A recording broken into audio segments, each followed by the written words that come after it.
বিশ্বাস ভেঙেছে, ঘটনাটা প্রত্যেকের জীবনে একবার হলেও হয়, তাই এটা জীবন থেকে নেওয়া কোনো এক গল্প, আজ আর কোনো কবিতা নয়। বিশ্বাস অতি নরম এক আবরণ।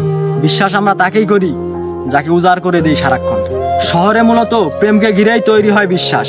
মানুষগুলো আমাদের জীবনের অবিচ্ছেদ্য অংশ হয়ে যায়, যেমন প্রয়োজনীয় নিঃশ্বাস। খুব কঠিন কথার আঘাতেই বিশ্বাস ভাঙে, যার প্রভাব অনন্তকাল অবধি চলে, আবার কারোটা শুরুতেই থামে।